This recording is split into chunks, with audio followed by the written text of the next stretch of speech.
Good afternoon, everyone, and thanks for hanging in there on the second day of the conference and listening to me. I'm Steve Yang, and it's my pleasure to present a few ideas about real estate to you this afternoon.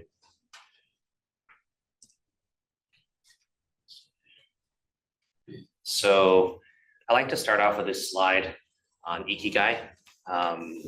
This is an Okinawan concept when you find what you love, what you're good at, what you get paid for.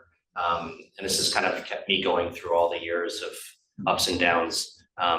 If I view myself as really just a finder of talent and helping to develop that talent, and then to connect with that talent and then put them in the right spot at the right time.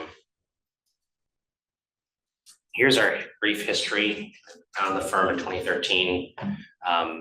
In the last downturn, 2010 to 2013, we were buyers of a lot of New York City office, San Francisco Bay Area office, industrial, and hotel. All three sectors did very well for us. A lot of it was core plus that we bought at, I would say, opportunistic returns, and that's what we're starting to look at again now. I formed a hospitality management company in 2015 and used that to do quite a few value add hotel deals, create a brand that we eventually licensed to Bill Marriott. In 2017, we exited all of our office investments. I think that was a good time to exit still. It wasn't that we were super smart, just lucky, I think. And then 2018, we began to enter the Utah and Arizona markets. In 2022, we sold about half of our hospitality portfolio. And that helped, I think, us weather the last few years. And then 2025, we believe that it's time to re-enter the market with interest rates declining. And I'll go into a little bit of my macro view here. So we've heard a lot about AI today. I think the main thing I pay attention to in AI today is just US and China and Taiwan. I think these chips are incredibly powerful and becoming more and more so. So that's a lot where the competition lies. And with that backdrop, I think there's going to be this sort of inverted yield curve. And so I think one of the concerns is 2-3 years out, do we have another recession? Do we have another correction really after this decline in interest rates maybe attracts more capital into the marketplace? One thing is for sure, though, I think the American consumer is still going to be a tastemaker in the world. And a lot of people watch what that consumer buys, and that consumer is going to drive a lot of world economies. And I think keep America still running ahead of most other countries.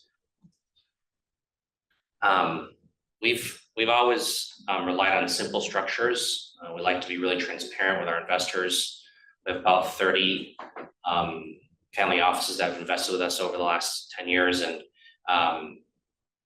private equity funds. And so down to the compensation structures of our management teams. And one key thing has been the duration matching of our equity debt. We've always raised very long-term equity, and I think that's helped us survive, over time. The second point is really this human-centered approach. This is where Marty talks about me as a philosopher. There's just a lot of people out in the world that have different views, I think, of what's going on. And we believe even with AI that point of view, that perspective is really critical to aligning on a deal. And so we try to share deeply with our investors what's going on at the management level and vice versa, so that everybody's on the same page. And that's very hard to do sometimes.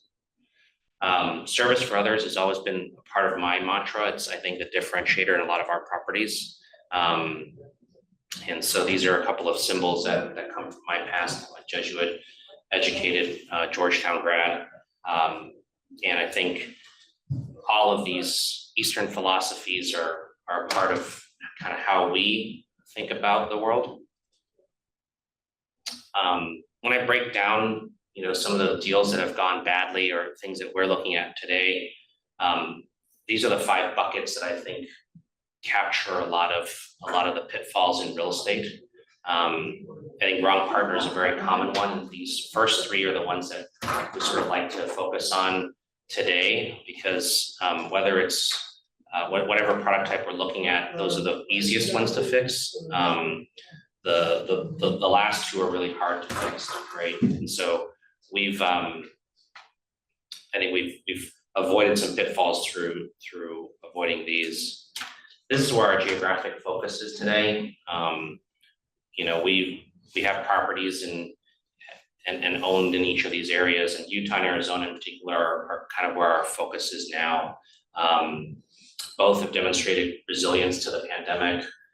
Both have shown incredible population growth and innovation growth. And so I think as California becomes more blue, if you will, Utah and Arizona are becoming a little bit more attractive, I think, as secular bets. And so that's where we're focused.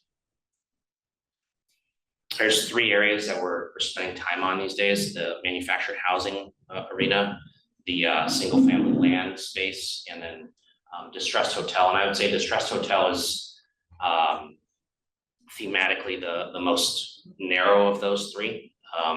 There's only a few hotels out there that are still well run and yet have, you know, distress and issues that you can solve through capital. It's very difficult in my experience to turn around a hotel. It takes time. So here's a few of the deals we've done. 12 Bridges is a single family deal that we did where you know, Del Webb was buying communities around us. We bought a few hundred acres with a company called Grandview and exited that in March of this year. Cottonwood Courtyard we were married developer of the year for that hotel. It's the only hotel with underground parking. A lot of TIF money helped us on that deal.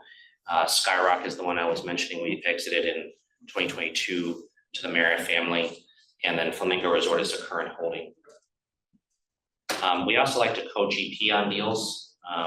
We look at deals together with other operators that we think are you know, best in class, so that we have better information on different product types as we look at, you know, different areas.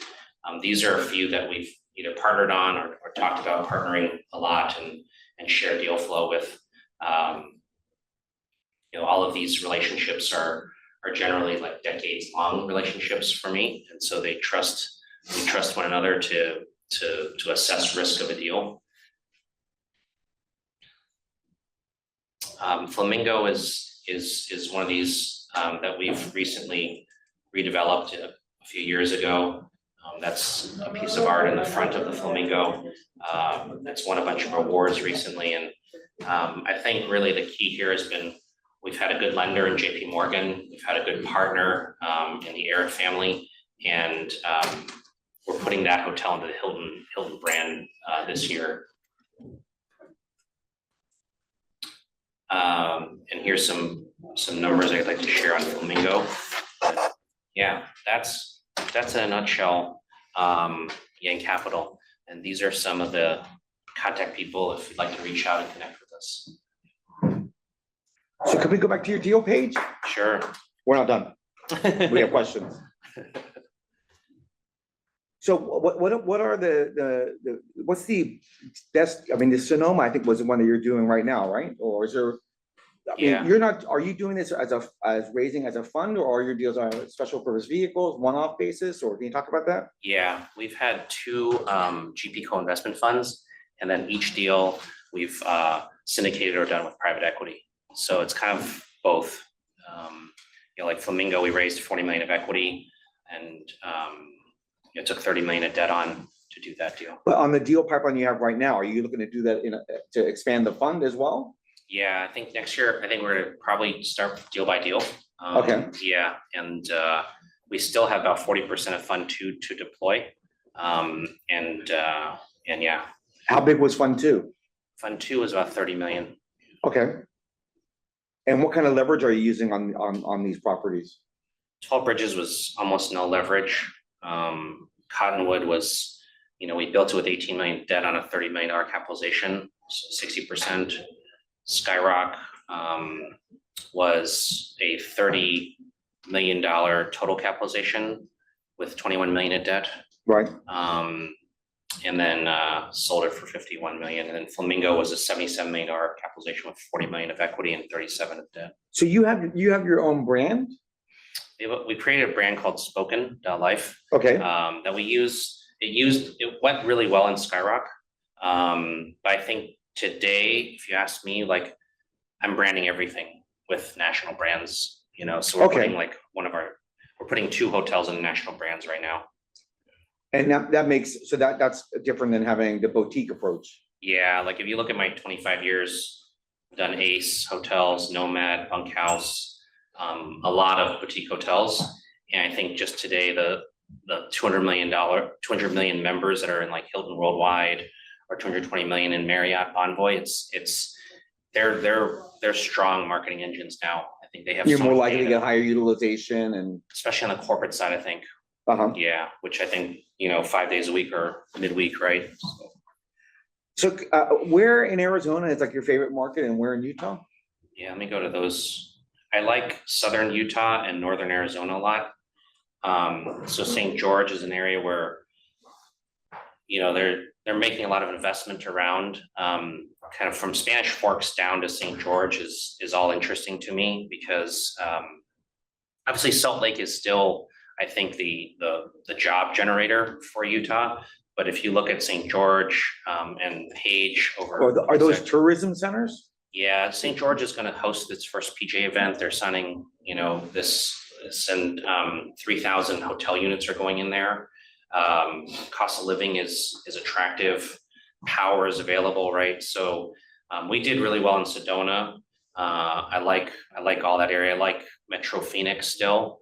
I don't like Tucson as much as I like the northern part of the state. I think there's just better demographics in the northern part of the state, a little less land availability. It gets super hot in Tucson too. It's hard market. So yeah, I would say, you know, from the word Arizona up to Salt Lake City here, I'm interested in all those areas, you know, and when you look at like what the University of Utah is producing in terms of graduates with technology and know-how and engineering, it rivals Caltech and MIT now, right? So I just think the homeownership rate, for example, in Utah and Arizona is north of 70%. You know, California is like 50, right? 50, it's been declining, right? And so, you know, I think both states are poised with low taxes and a lot of in-migration to do well. They have better fundamentals. I think so. I think they're attracting really good companies. You know, when you look at a corporate that have relocated to Utah, it's impressive what they've attracted. You know, NVIDIA, Goldman have all built. Meta has just doubled its 20 million square feet. There's like, it's all pretty significant drivers. Whereas like you see California, it's more delivering some of this to these other states, I think. Most of your hotels are repositionings. They're not ground up. Yeah, we've only done one ground up. And that was just like a very unique set of circumstances where we had a huge tax increment financing that made the basis really attractive. It's the only hotel in Utah Valley with underground parking, right? And it does about 150% of its competitive set. You know? So safe investment. We went in with the Marriott family, like branded it, like Asian guy doing, you know, deal in Utah. Is nice to have some Mormon background, you know. Okie dokie. I know what you mean.